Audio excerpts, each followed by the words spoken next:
said, if you cannot do great Okay, things, thank you so do much. small things And in the you will check for me in retail and let me and know, or is somebody I can talk to? Alit, You can unmute yourself, Jamila. I muted everyone.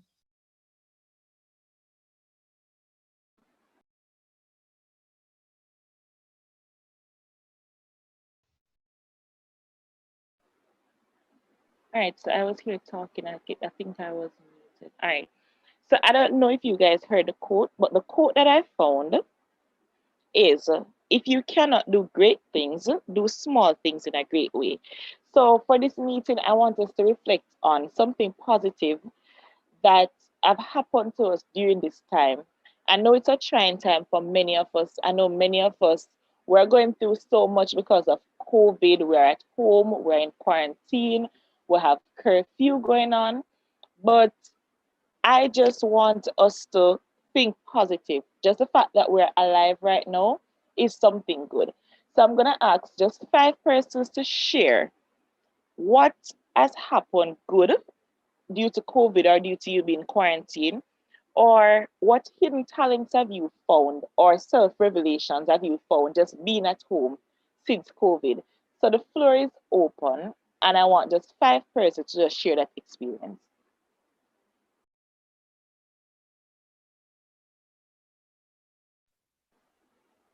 All right, so Squire is saying that something good that happened is that her tuition did not raise. So that's good. That's good.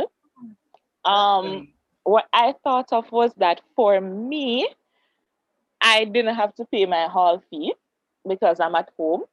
So for the past 3 semesters, I didn't have to think about a hall fee. So who else wants to share something good that has happened to them since being I'll in share. quarantine?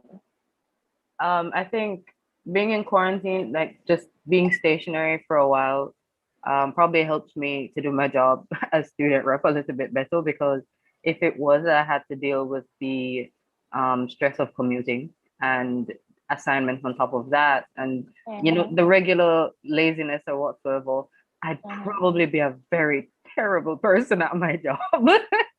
So I think being stationary and just having everything in one place and Mm-hmm. only having fewer worries, it Mm-hmm. it probably helped me. So I guess that's one good thing from COVID. All right, fair enough. Thanks for that, Marisha. Um, Anybody else?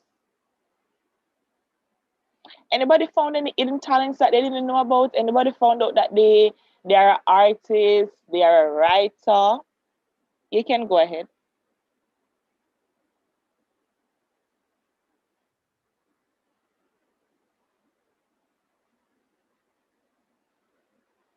All right, so let me just ask. Ramona, good to have you. Have you found any hidden talents since being in quarantine? Or has anything good come out of being in quarantine?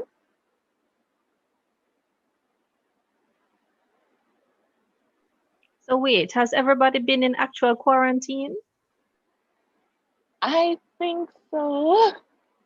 or lockdown? Is it I actual think quarantine, so. like 2 weeks sitting at home in a room by yourself? Oh no, Oh, that's not exactly what I oh, meant. lockdown. Yeah, Gotcha. I mean not the lockdown, just being at home. All right. All right, so Josh is saying that being in quarantine has placed my mind in a state of peace. All right, so I'm not hearing from Ramona. Haley, what good has come out of being in quarantine? I think just the fact that I get to spend more time with my family. So that's something that's good, because usually Okay. I would have been on campus, whereas now I'm at home. So that's nice. Okay, that's great. Thanks for sharing. Walsh, would you like to share with us? Have you found any hidden talents or any self revelation, any pet peeves? Have you discovered anything about yourself since being at home, since this whole COVID lockdown? Um, can you guys hear me? Yes, we can. I've experienced Patience. Because I'm home with my daughter, and that's actually my daughter's name. I'm gonna change it. Okay. I've experienced patience, something that I didn't possess before. Okay. Thanks for sharing. Kajamba, have you realized anything about yourself that you didn't know before since being in quarantine? Or has anything good come out of quarantine?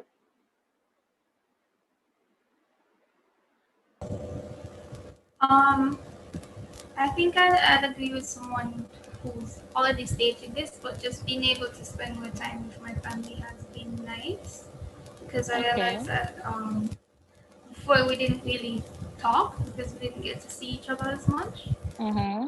So it's been nice to kind of just stay home and have conversations just because we're right in front of each other, so it's not easy to avoid. Okay. All right. If there's no one else who would like to share, I will just ask Kajamba to go ahead and introduce our guest speaker for today. So, is there anyone else who wants to share anything else with us? Going once, going twice, gone. All right, Kajamba, over to you.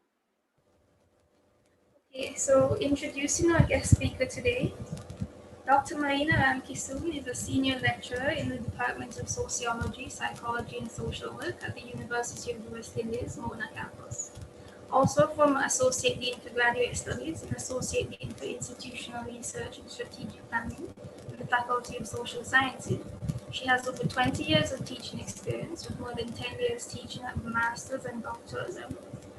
Considered an expert and champion for human resource development, Dr. Ramkissoon has organizational consultancy experience in change management, radical collaboration training, and leadership development. She has served as the behavioral scientist on the Ministry of Health and Wellness Advisory Committee on COVID-19, as a productivity ambassador with the Jamaica Productivity Center, and as a subgroup chair under the Labor Market Reform Commission, Ministry of Labor and Social Security. Additionally, her organizational intervention work spans across leadership development assessment and radical collaboration, which are internationally known methodologies that have demonstrably higher success rates because of their basis in human psychology. So please give her a warm welcome and make sure to pay attention as she takes some time to share her presentation with us today.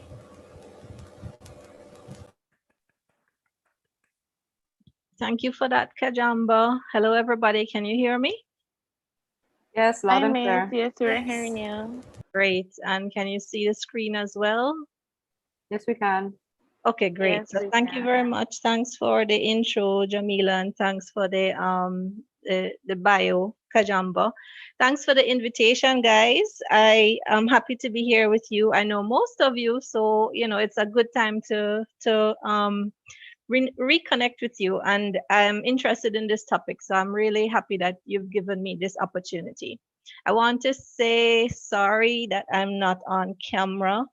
One of the things that I've learned to do for myself is to try to manage my energy level. So when I'm not feeling too well, I have to try and not overexert. So not being on camera is one of those things that helps me to not overexert for everything that I'm doing. So my apologies. I hope that I can still deliver to you without the camera. So let's go. Hi, Javario. Good to see you, and good to see everybody else that I have been with in class before and in other forums. Thanks for having me. Let me start with the caveat. Now, I just want to make sure I can switch. Good. So, to start on this topic, I felt as if I needed to say something about my personal style. I consider myself to be informal. Those of you who have been in class with me may agree. I don't consider myself to be a very formal person who likes to follow rules and conventions all the time. I like to speak as if everybody should be comfortable, and I don't always feel as if I need to speak the Queen's English if it's not necessary. I like to speak so that we can feel comfortable with each other and we can understand each other and to create a relaxing environment. So I'm not the person who is best suited to speak about communication etiquette. I always like to establish rapport with the persons that I'm communicating with. And to me, that relationship aspect of communication is very important. So I'm not the person who can tell you about the grammatical errors in terms of the technicalities. I can point them out for sure, but I'm not the person who can tell you about what is the specific technicality that you are breaching. I am a person who is interested in getting meaning across when I communicate, whether it is orally or via email communication. Now, interestingly, though, I have been a copy editor for the Caribbean Journal of Psychology for many years, and I've been training myself informally to be able to identify and pick up spelling mistakes, punctuation errors, subject verb agreement, and APA referencing errors. So these are things that I will actually notice in communication, and I notice them quite easily. I also pay a lot of attention to how persons spell names and when there are mistakes in how names are spelled. Another thing about my own personal style to communication is that I notice and sense tone, and I try to read between the lines, and it seems to come easily at times. This is something you have to be careful with because sometimes it is you reading what's not there and misinterpreting what people are saying. But it is something to develop in terms of being able to read between the lines. Again, for myself, I'm pretty good at being aware of when I'm possibly reading between the lines too much, and I try to double check myself in terms of overreading or overthinking what might be behind the response. We'll spend a little more time talking about this because it's an important part of communication. And then finally, for my personal communication style, I like to establish a rhythm with the receiver before setting into a communication style with that person. So after a few emails, you can get a sense of whether the person will respond to you in a more or less formal way. And for me, I will tend to let them lead the direction. So if someone continues to sign their full name at the end of an email exchange, I will probably do something similar, like sign my initials. But if the person follows and probably takes the hint that I am a little more informal and they sign their first name, I would continue by signing my first name. And so I tend to read what the other person's style is and follow along in terms of what matches their needs best. So there's amount of flexibility that is required. One thing I tend not to do is to not compromise on my signature. So whenever I write an email, I type the words best wishes at the end for most of the emails. It is something that I've been deliberately doing, and I've been thinking about changing that signature to the following. So in quotation marks, offering my best self to you. Now, that is an extension of best wishes, but I think persons might find that it's weird that you sign an email that way. But what it says for me is it's a personal statement and it reflects to some extent your identity. What do you want to share with people in terms of how you'd like to be received and how you would like to treat people? So the signature of your email does have a significance. It is a bit too unconventional to say offering my best self to you, but it is something that I've been considering, and it's not humanly possible to always offer your best self to another person, but it demonstrates an intention. So all of that in the last point is to say that your closing statements and your signature do have a symbolic meaning and do say something about you.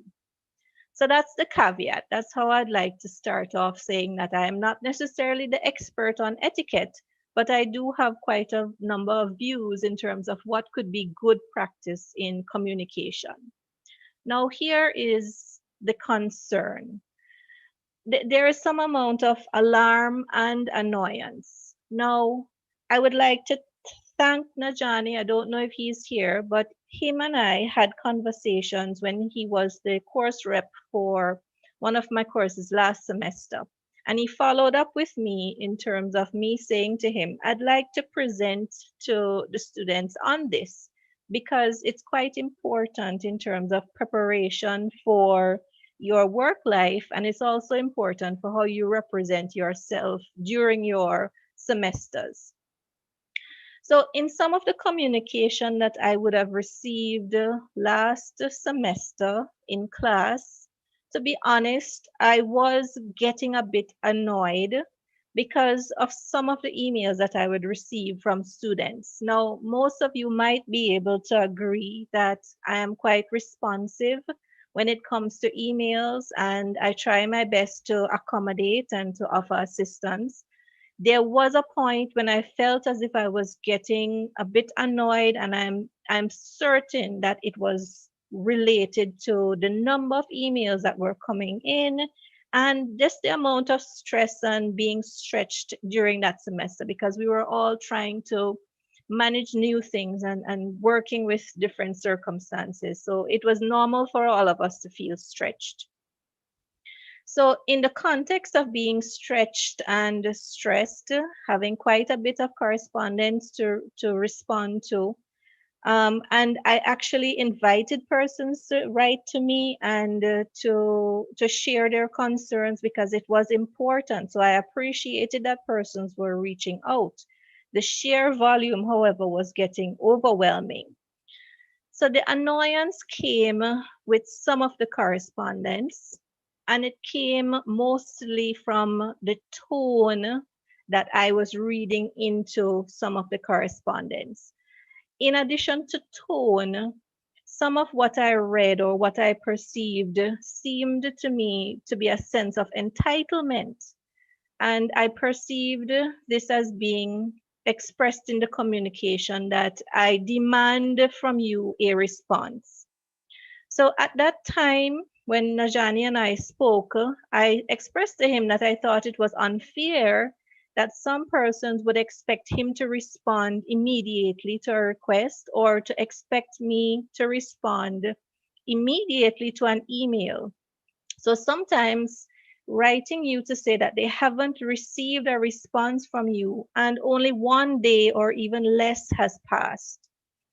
Additionally, you have notes that came in without an acceptance of responsibility for the situation and expecting to be accommodated almost automatically without being provided or me being provided with an explanation as to why this situation occurred. Now, obviously, with an intention to help and with feeling overwhelmed and stressed, it definitely challenges you to build your capacity for patience and concern and your capacity for restraint, your capacity for compassion and your ability to manage these kinds of stressful situations. So definitely I feel as if that semester was a growing point for me, and it worked out quite well because I felt closer to my students even with some of these difficulties. So I would expect that the course representative also had some amount of these challenges in how to deal with and how to respond to these what we perceived as to some extent demanding emails. One of the areas of responsibility that a lecturer expects from a student is for the student to keep informed, especially when the information is made available and easily accessible. So this was not happening in those situations, and a lot of time is spent by the lecturer on repeating the same thing that you would have shared on the course page and the course outlines. And You're constantly having to ask the student, well, have you read what is already there? And do you have additional questions? So that can be avoided simply by reading through the course material that is already prepared. And it reflects on the student's level of responsibility for where they are in the course. Now, I think at that time, we concluded our conversation that most of the students really want to maximize their grades in class. And when they fall behind, they start to feel pressured and they begin to demonstrate some of these qualities like impatience and some amount of panic and some amount of this entitlement. So you can understand that when someone hears or feels like they're at risk of losing a grade, they start to respond in a way to say, I am going to do this, or I need this kind of help. You have to provide me with this help, without offering the explanation. So that's a bit of the alarm and the annoyance in terms of the challenges that we face as lecturers. And I'm sure also there are challenges on your side, and we'd like to hear a bit more about those. Now, in addition to what might just be me being overworked and overwhelmed and overstretched, and me reading too much into the emails, there are also concerns raised by employers regarding our graduates' ability to communicate in writing. And there is one firm that I am very familiar with, and I often hear from the managers there that, and this is a business consultancy service, there is frequent concern about the graduates that they hire, and they hire persons coming out of their undergraduate degrees quite often. And the concerns are that the students make too many basic errors in their spelling and grammar. So you may have subject matter knowledge, but in terms of ability to express yourself, in terms of ability to do the basics in terms of spelling and grammar, there is a lot left to be desired. So there seems to be a need for, on our part, in terms of the university, more guidance in terms of use of language for writing reports, for example. In addition, there are concerns about how graduates communicate with clients in a non-professional manner. And it's not extreme, but still a concern. Finally, a concern I have is whether students are aware of the image they are projecting or impression that they might be received or creating when they send certain written communications. And the types of communications I'm talking about relate to sending an email with no subject line, it's blank, sending an email with no content but just an attachment, sending emails with no salutation, so not even a hello, not even a dear so and so. You just start it off without having any kind of salutation, and then no closing signature. And in addition to that, the problems with the spelling mistakes and the punctuation errors, and the tone in terms of coming across as entitled. So you have to wonder whether students are aware that these things can have an impact in terms of the impression that you're creating or helping to create in the minds of the person receiving. Now, we all know that impressions are not a one-sided thing. The person receiving also has responsibility for the impression that they are creating for themselves, but the data that you provide also makes a difference. Then you have to wonder if they are aware that these things can form an impression or continue to help with forming an impression, then is it that you are not aware of the mistakes that you're making? Is it that there is some sort of nonchalance in terms of, well, the impression doesn't matter? Or is it that you simply need to be a little more, I guess, guided in terms of the implications of what you're doing? So these are some of the concerns that would have led me to say I am interested in sharing with you what I think are good practices with respect to communication. So I'm going to focus quite a bit on email communication, But at the end, I want to show a couple of videos that relate to beyond email communication. Well, actually, there's only one video for that. So one video beyond email communication that speaks to defensive communication. And we are also going to do a bit of practice if we have some time, where I'm going to split you into groups if possible, and you work on crafting some emails so from particular points of view so that we can look at it together and provide some feedback. So that's what we're going to do. What I'm going to do now is just get into some of the do's and don'ts, some of the things that I think are good practices.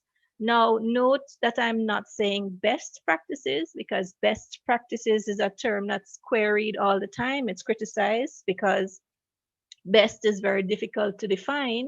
So we can talk about good practices when it comes to communication. So the first thing that I recommend persons do, pay attention to spelling. So when I looked at some of the words that persons most frequently misspelled, and this comes from the Macmillan Dictionary, there are some that I'm sure we are accustomed to misspelling. I know that every time I have to spell the word accommodation, I have to look it up. When I have to spell, what is the other word? There's another word that I always have to look up before I spell it because I simply cannot remember if there is one letter or two. And there's nothing wrong with that once you double check. But there are some things that we may take for granted in terms of our spelling. So the words that they have here, accommodation, address, weather, rehearsal. I don't know if you guys relate to any of these. Do you spell any of these incorrectly? You can type it in the chat, any of these that you personally misspell or have seen misspelled constantly.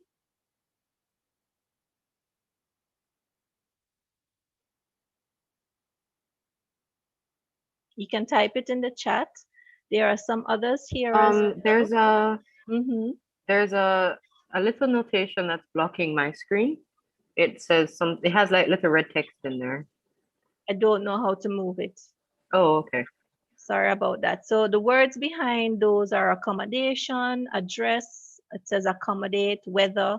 So it spells weather, Wether. And of course, that one is not correct. So Kajamba is saying not so much words, but names, occurrence for me, commission for me, accommodation. Yes, some of those that, if we can't remember it, well, fine, but let's always double check that we are spelling it correctly. So there are some other words here. Well, thank God for spell check until spell check gets it wrong too. Now let's look, there are some others here. So receive, bizarre. Well, we don't use bizarre that often. Let me see. Rhythm, I tend to get wrong. I also tend to get wrong embarrassed. What else on this list? Double letters are tricky. Yes, I've seen weather, there. Oh, yes, my goodness, Denise. There and there. That's one I should have remembered to write in our setting, right? So if you can't remember it, oh, grateful. Grateful is another one that I see commonly spelled incorrectly. Yes, so just be aware. The do here is pay attention to spelling. Now, for the spelling that I normally see that goes wrong, there are some things that we just never learned in terms of what is correct and what is not. So many of us actually use one word for a lot when it's two. It's not ALOT, one word, it's a lot. It's a lot of things. Yes, so that was one I see often. I can't tell you how many times I see people misspell my name. Now, personally, I don't mind, but I think it does say something about your diligence. And I think it says something about the person's can I say conscientiousness and attention to detail, as well as the extent to which they want to respect the person. I don't think it's necessarily deliberate disrespect, but in terms of spelling names, it's a sign of respect when you take the time to look at how someone's name is spelled or spelt. I don't even know which one is correct there, and write it properly. So my name is misspelled quite often. Then in terms of errors, we see things like this all the time. So punctuation. Well, so I don't hold it against anybody, Haley, but this is why we're having this session, yes? So punctuation. Hi, Dr. Ramkissoon. I just got approved for this course. So I was able to get any material up until this point, nor am I a part of a group. I'm asking for your assistance.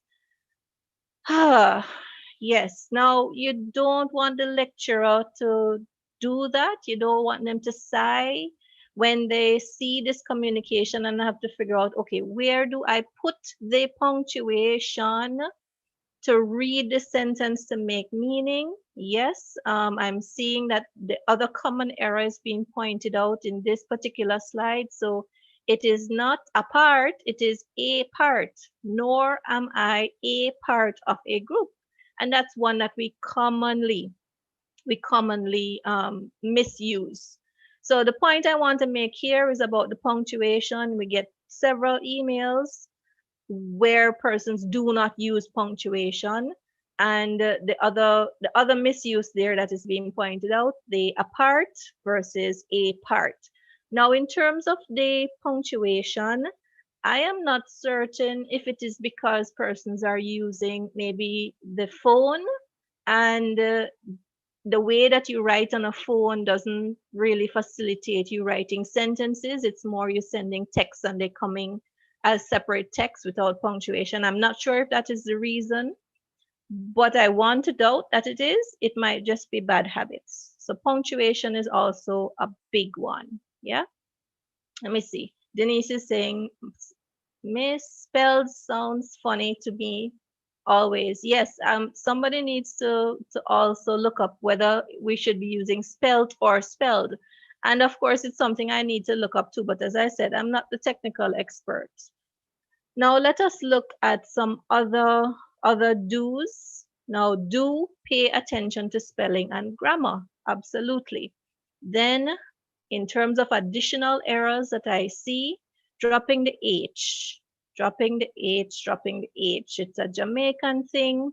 We see this on examination scripts all the time. We see this in text messages and emails, dropping the H. So not just when you're speaking, but when you're writing, some persons drop the H. So that's incorrect. And using the wrong tense. So thank you in advance. Or I look at our VLE site and I did not saw the information. Well, I actually meant to say the information here. So this one is my error. But these things to me suggest that maybe it's the training from high school and before high school, and it really needs to be paid attention to.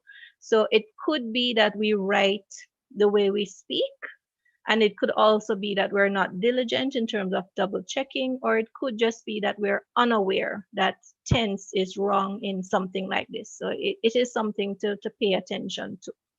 Then another one that is common, Miss, do you have any past papers? What's the error here? What's the problem here? What's the problem with this one? Absolutely. It is past papers, yes?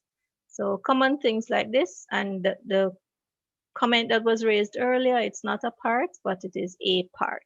Good. So past papers, not past papers. So these are just some of the examples of things that we see often that perhaps just doesn't inspire that much confidence, and we should look out for. So do pay attention to spelling and grammar. And then I just had a slide here. What errors do you commonly notice? Is there anybody who wants to add to what we have here? Any other errors that you commonly notice? Would you like to share? You can type it in the chat, or you can come on and say anything else that you commonly notice. All right, if not, we can just continue. There's another do here. Shorthand like you and you. Yes, yes, we see you. Even in exam scripts, we see the letter U even in exam scripts. So thanks for that. So in terms of what to do, this might just be, reinforcing what you already know, but for some persons, it might be just important for you to practice these. Spell check, but spell check when you have actually written the sentences as properly as you can. Then read over before sending. Don't trust autocorrect. Sometimes it is not correct. Then pay attention to details and accuracy, and do try to get the person's name right, as well as the title. Some people care about the title, so it should be something you pay attention to. The next point I wanted to make, do be clear in what you're communicating. So let me just get to the example. Good day, I am not in a group for your course. I am hearing that the work is group work. I would like for this to be fixed as soon as possible. Again, this is one that, so those of you familiar with Psych 2000 last semester, me getting an email like this would require me to ask a number of questions so that I can get to the bottom of it. For those of so which course are you talking about? You can't assume that when you're writing a lecture for the first time that they know which course you're talking about. We get a number of those messages, and that speaks to detail and attention. Then I would have had to ask which tutorial B you were in. Then have you reviewed the instructions on the course outline? Have you looked at the OVLE page? And why are you not in a group yet? So from a simple attempt to get into a group from a student with an email sent like this, what happens is that it is not clear enough that allows the lecturer to respond quickly. And we have to spend some time trying to decipher what you're actually trying to say. And to be quite honest with you, it may lead to the email being deprioritized or ignored because it takes a lot of energy. So stressed people might ignore or deprioritize your email if it is a difficult one to read, and it will take energy to decipher the meaning. So emails also that lack or emails that reflect lack of responsibility or that you have not met our expectations are likely to receive less attention, ironically. So you're the person who may need the most help, but because we are human and you're giving us more stress, then we're not likely to give you as much attention as you need. So for persons who don't write clearly, you're actually doing yourself a disservice. Let me just get to some comments here. So Denise is saying, is when are should be used, yes. Have when has should be used, yes. Autocorrect sometimes change the meaning of the entire sentence, yes. We have to pay attention to it. So, okay, so we probably could share this presentation later on. So communicating clearly, guys, is very important when you want to get your lecturer's attention, and when they're stressed, they don't want to have to decipher what you're trying to say. So again, being clear in what you are communicating. So to help with clarity, assume that you need to indicate which course you are referring to if you're communicating with your lecturer for the first time. If you are making a request, make it explicit. So you can say something like this: I write to request assistance with being assigned to a group. So make it very clear what you need. And then don't just leave it there for the lecturer to have to ask you all of the follow-up questions. So provide background and justification for your request. And you can say, for example, due to an inability to access the internet, I was late in registering for this course. I have not attended lectures and I feel that I need to catch up. I have read the material provided on the course page and outline, and there are a few things which I am not clear on. I am hoping you are able to help me by clarifying the following. And with that, it makes it so easy for us to say, okay, you need this clarified, you need this clarified. So we don't have to go through the process of clarifying for ourselves before we provide you with information. Let me speed up a little bit. Another do, read before approaching. So lecturers spend time attempting to provide all the information that you might need. The course outline is usually informative, as well as the course page and the news forum messages. It does not help to write requesting information that has already been disseminated. You're likely to be deprioritized in terms of receiving a response in a timely manner. So read before approaching.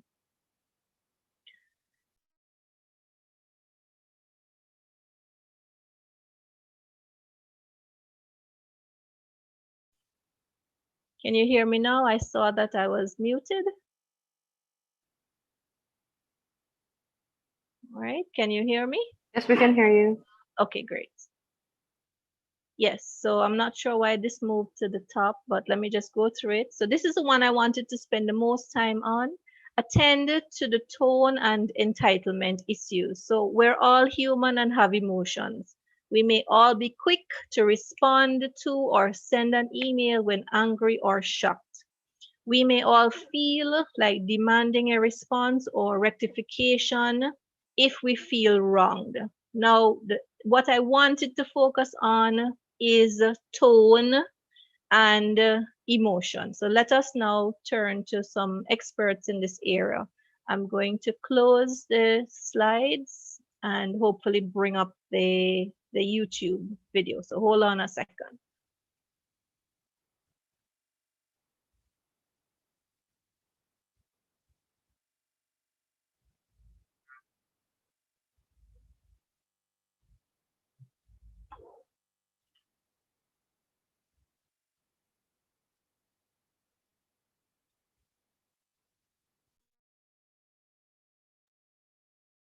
Saw how writers have a specific purpose when they we saw how writers have a specific purpose when they write.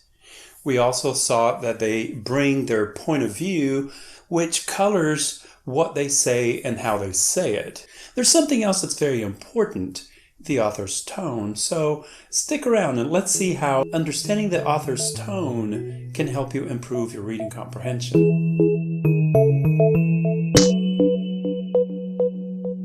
Hi, welcome back to Snap Language. My name is Mark Franco. This video is part of a series about detecting and interpreting elements in writing that help you improve your reading comprehension. So please subscribe to our channel so you don't miss any of our videos. We saw that the writer's point of view affects what the writer actually says about the topic.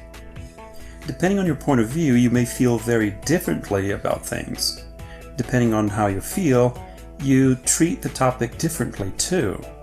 So your point of view affects your attitudes, and your attitudes affect how you express yourself. Attitudes and opinions affect your tone. For example, let's say we have a meeting, but you're very late. Hear the differences in tone. What happened? You're late. What happened? You're late. What happened? You're late. The words were the same, but you heard the differences in the tone I used, right? So actually, the message was not the same. I communicated more than the words were saying by themselves. But when you read something, you can't really hear the writer's tone. So how does the writer's tone really work in writing? Word choice. Writers select the words they want to use very carefully because they want to communicate their message exactly. Thankfully, the language gives you many options that communicate many nuances. For example, I can say your lateness is annoying or irritating, infuriating. You have no idea how utterly infuriating your lateness is. Whoa, this last one was quite pissy. So you see that by using different vocabulary, you can express the message plus something else, the tone in which the message is intended. Let's put it all together. We've been learning about the author's purpose, point of view and tone. Let's say the writer wants to write a passage in psychology using facts and really good information. So the purpose is to inform. The writer may have a point of view about the topic which may affect the information he or she includes. What tone is appropriate for this?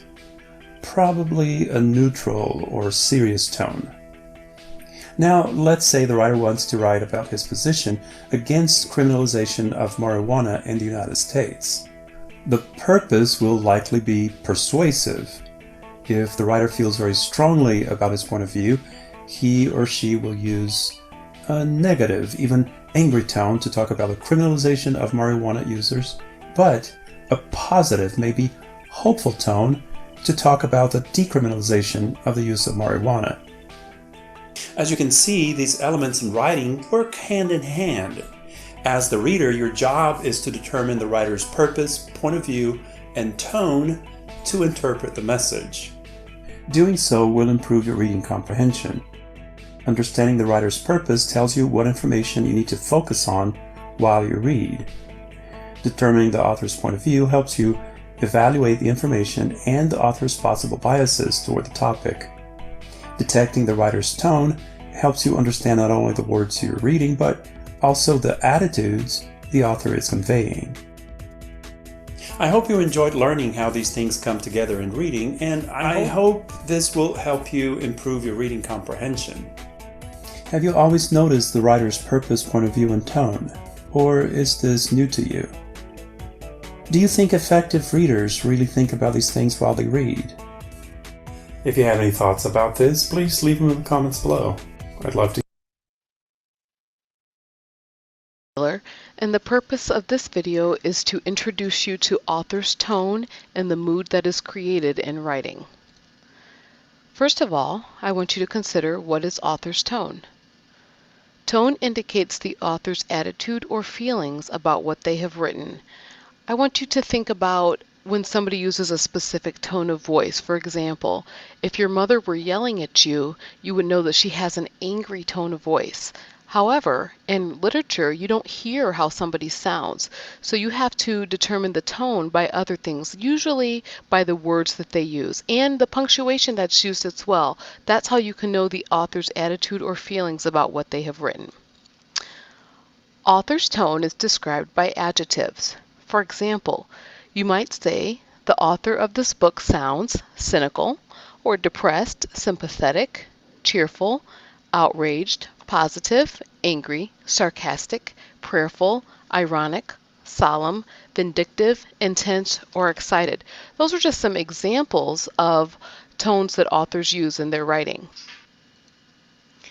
Remember, tone is not an action, it is an attitude. Tone is not explained or expressed directly. You're not going to read a passage and they say, well, the tone of this or this writing has an angry tone. No, no, no.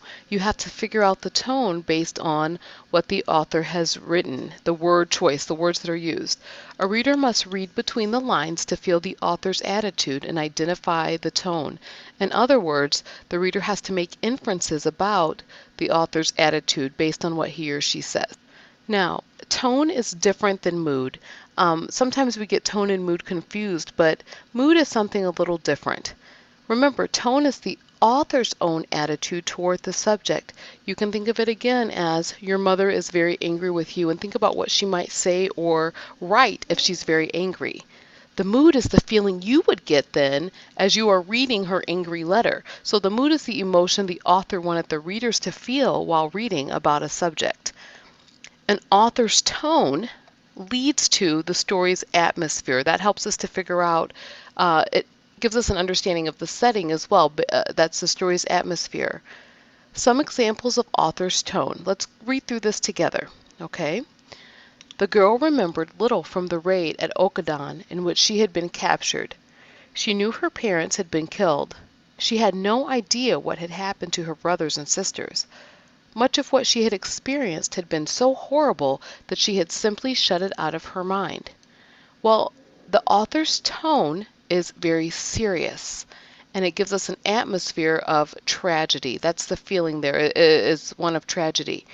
This leads to a mood of sadness, sympathy, and caring in the reader when reading this passage. So, because of the words that the author used in the situation that's going on, we feel sadness or sympathy for the character. Okay, let's do another.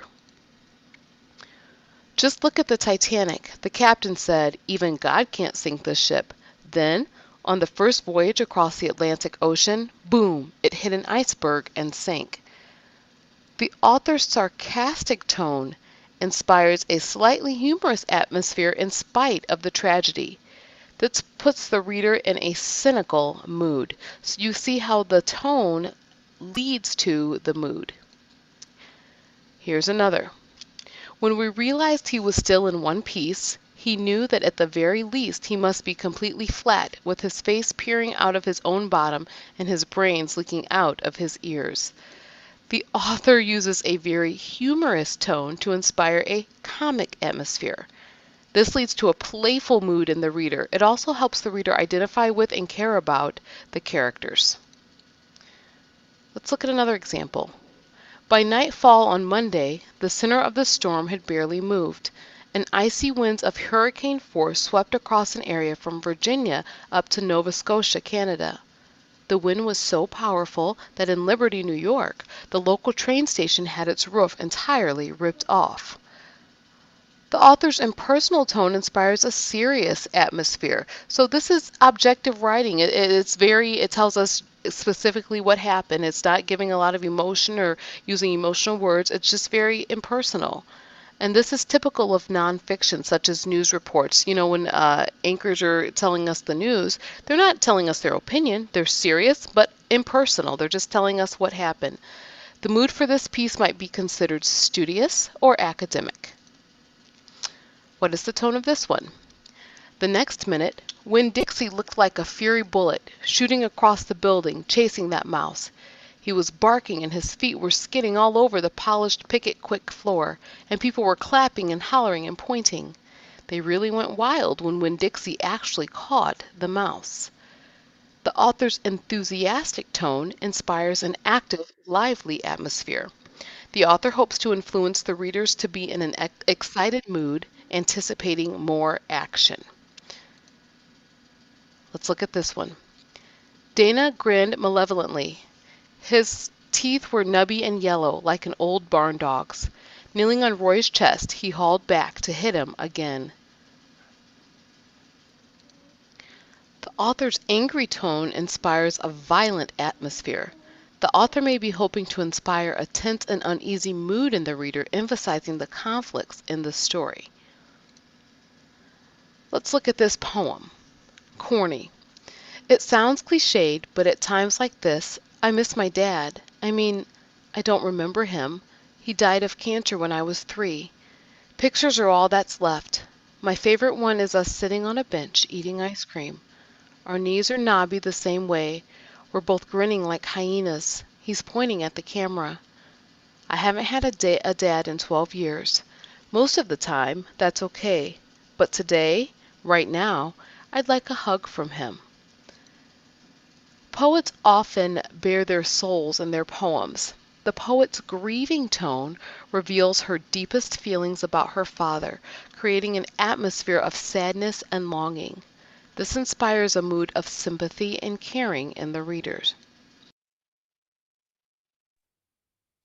Okay, so I'll stop that recording there because I'm mindful of the time. But I'm sure you'll agree with me that there is just so much to how you put words together.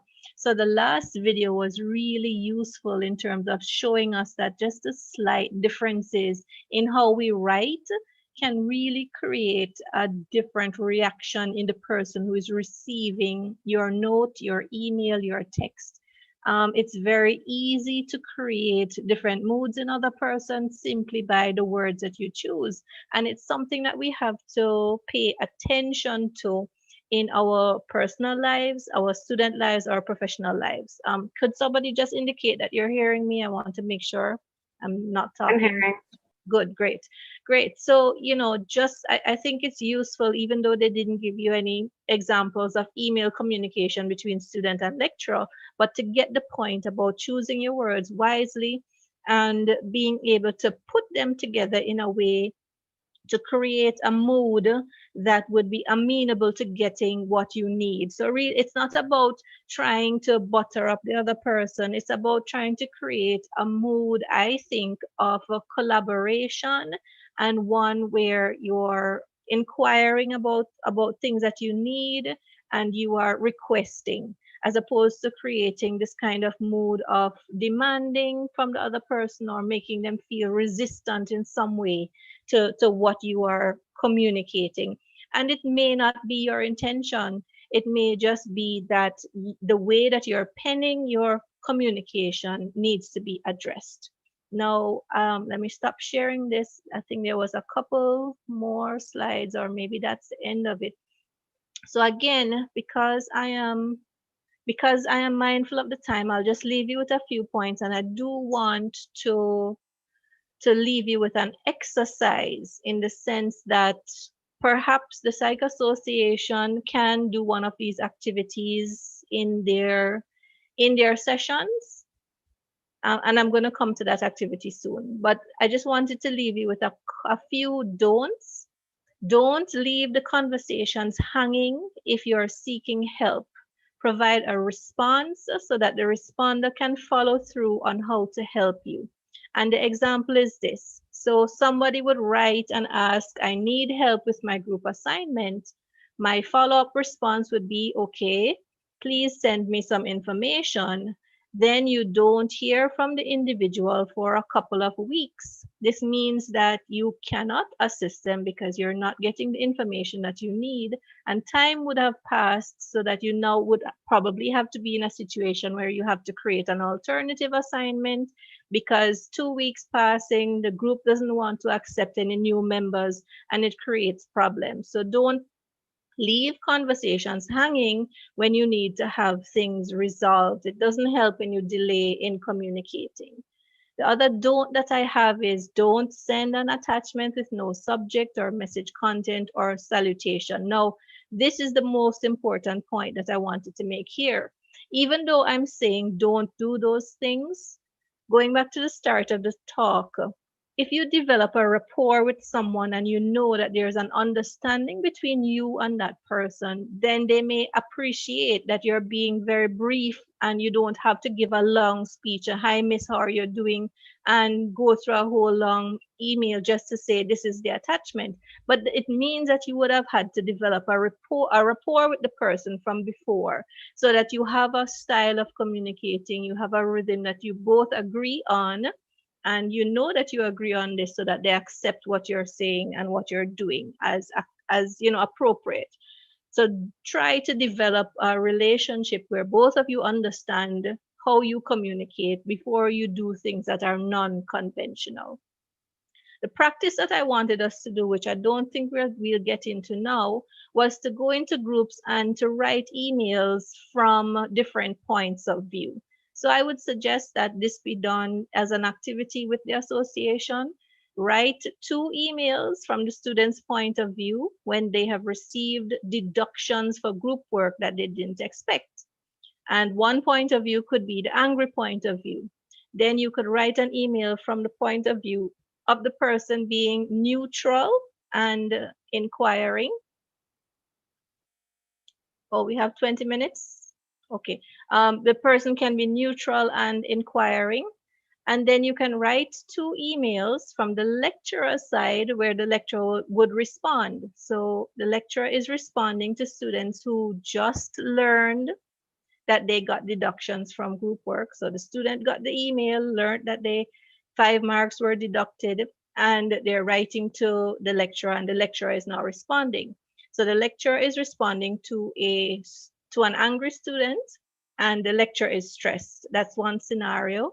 And then the lecturer is responding to an angry student who is demanding, but the lecturer is calm and understanding. So that's something we can do. Now, let me just check something here. There is one other email that I want one other, link that I wanted to show you. So here's what I'll do. With the time that we have left, I'll show you this last one, which I think is important in the sense that it talks about our emotional intelligence and it talks about our own psychological preparation to lead us into either defensive communication or non-defensive communication. So that's even beyond how to pen an email. It's talking about our own psychological makeup. Of course, there's a lot more to that. So let me show you that and then we can work on these examples together. So hang on again 1 second.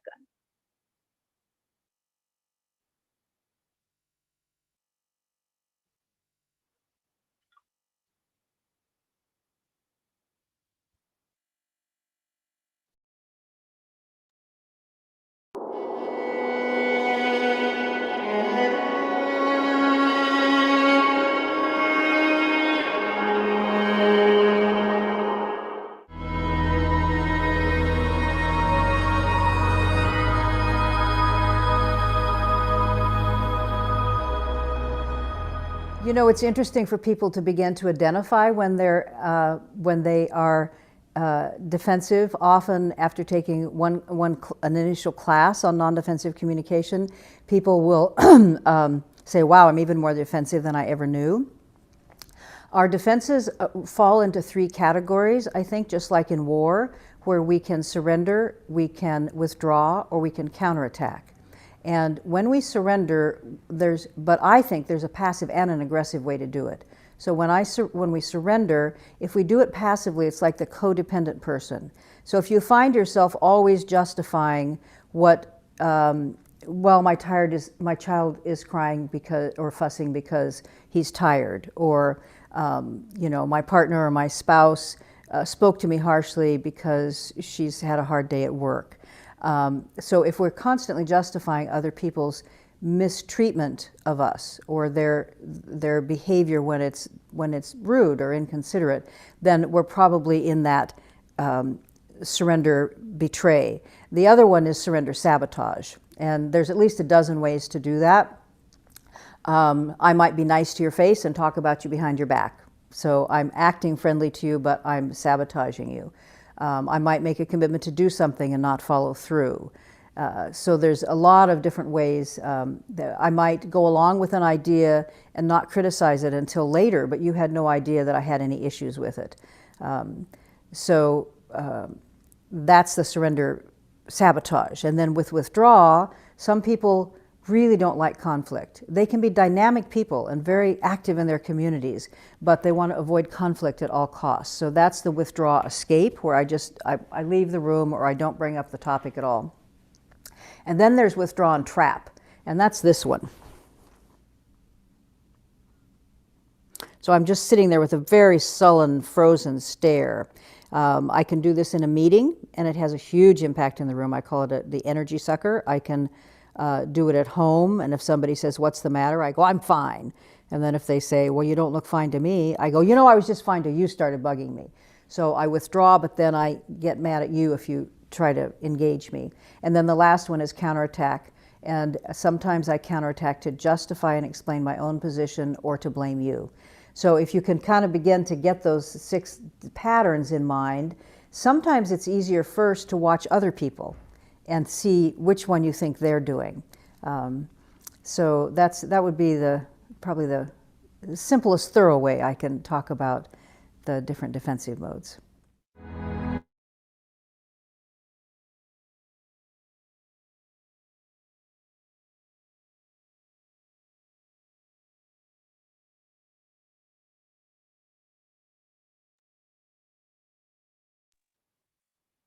All right, so you would have heard from that speaker in terms of just another element to good communication. Let me just make sure I'm back up here. Right, another aspect of communication that we should all pay attention to, and obviously it will come out in our writing as well. So we might be having interactions where our verbal communication, our verbal cues give off these signs of whether we're being defensive or not. but it will also leak out into our written communication, into our other forms of interaction. So sometimes when you see immediately someone writes you a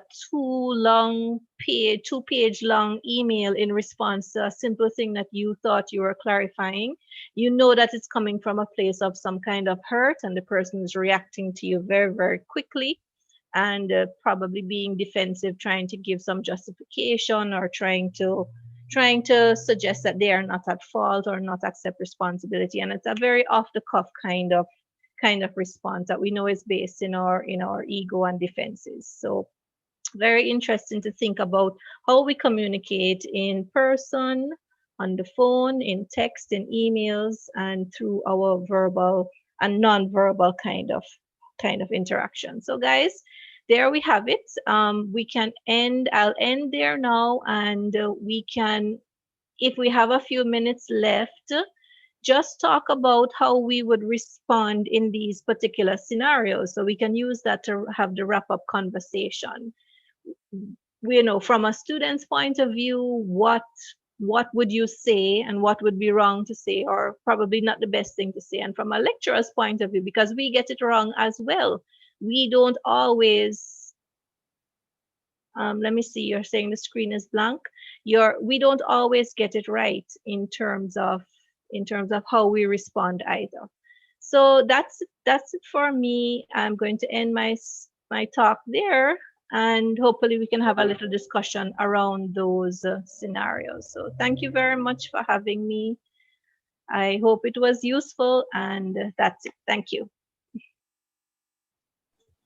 Wow, I think we all should be applauding Dr. Ramkissoon right now. Your presentation was so useful and it is timely, and I am sure that we will demonstrate some of the things that you have mentioned to us, so that at least we can have a more favorable image in the eyes of our lecturers.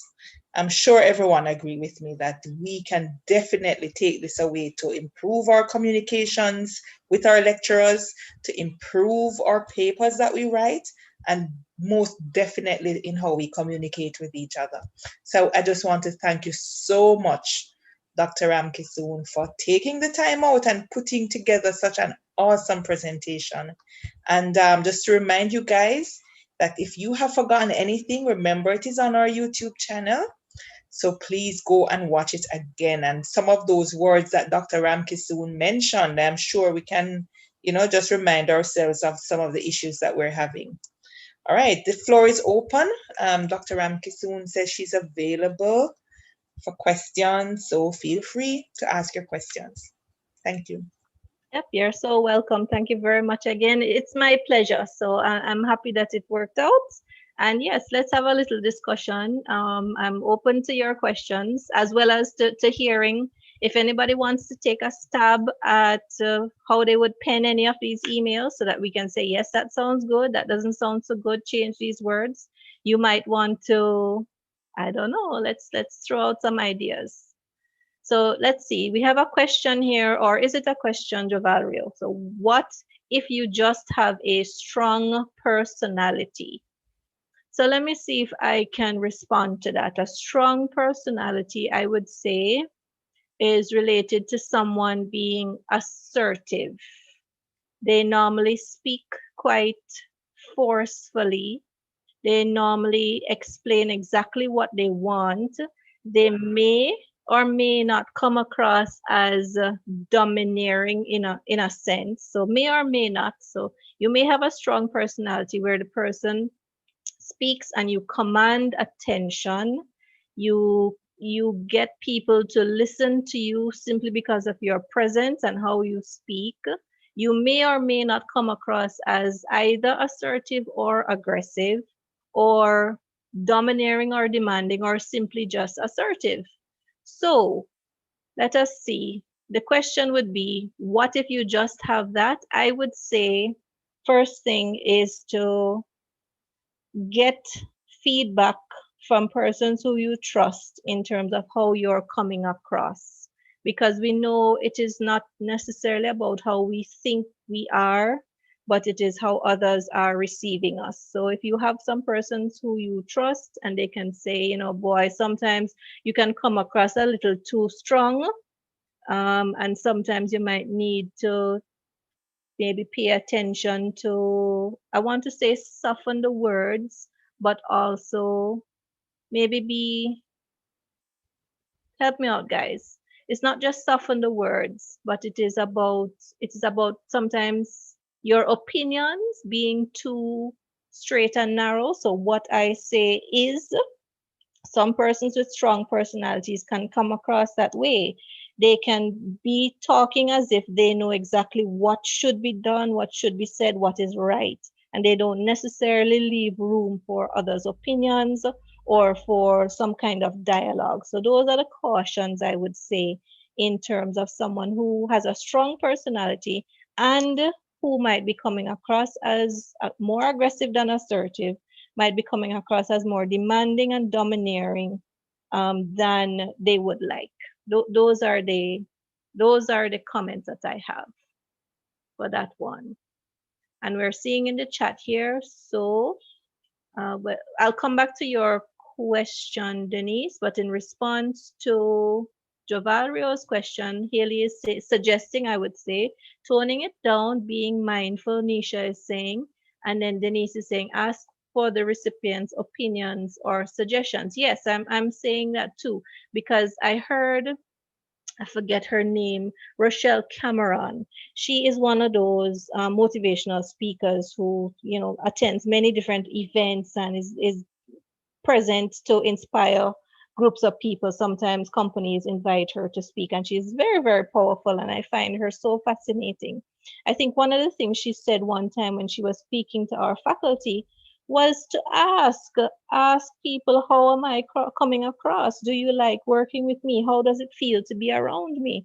And there is nothing wrong with that if you really want to forge a good relationship, because it is not about hiding who you are or pretending that you're not necessarily hurting another person or pretending that there is no impact.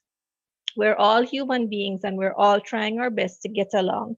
And if you authentically want to get along with another person and you're not sure how they're receiving you, just ask, how am I being to you? And that's something that I think organizations can work on. All right, so hopefully that responds to you, Jovalrio. Then Denise, then could we use words like clarify for the first scenario? If you're talking about the first scenario with the students in terms of what they would say, yes, absolutely, I would agree with that, Denise. I would say inquiry or inquiry, depending on how you say it, is definitely one of the first things you want to do, because you don't want to make assumptions. You don't want to say, and worse, and I've seen this, you don't want to accuse the lecturer of being biased without any evidence. You don't want to accuse the lecturer of being incompetent in any way. Now, I'm not saying that lecturers can't be biased and that they can't have counted something wrong, but to accuse them without information really sets the conversation off in the wrong direction. So you want to inquire, you want to ask for clarification before you decide what your next step would be. Before you so as I had said before, quite often we react. So we get some information that we don't like and we react. We send off an email and it is full of all sorts of angry tones and accusations and things like that. And it's off the cuff. So even before you seek to clarify, walk away. Take a step away from the computer. Go talk to somebody about something else. Get it off of your mind in terms of it being an immediate reaction. And that usually helps in terms of being able to respond in a more appropriate manner. All right. Now, let's see. We have a suggestion here. Now, dear Miss Butler, I noticed that I did not receive the grade I was expecting from the last group assignment. Quite frankly, I don't think the paper was marked fairly, and I would like to know what was the issue and the reason why you deducted points. quite frankly, would be the first red flag because it suggests that this is black and white for you. I don't think the paper was marked fairly, and I would like to know. All right, so let's take that one. I don't think the paper was marked fairly.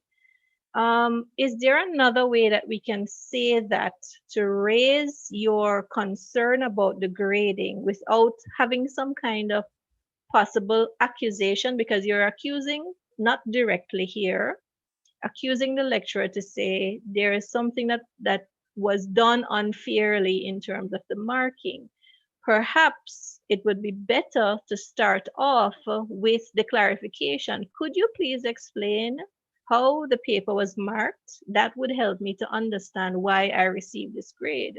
That would be better in terms of being able to get the information that you need, because you did ask for it at the end.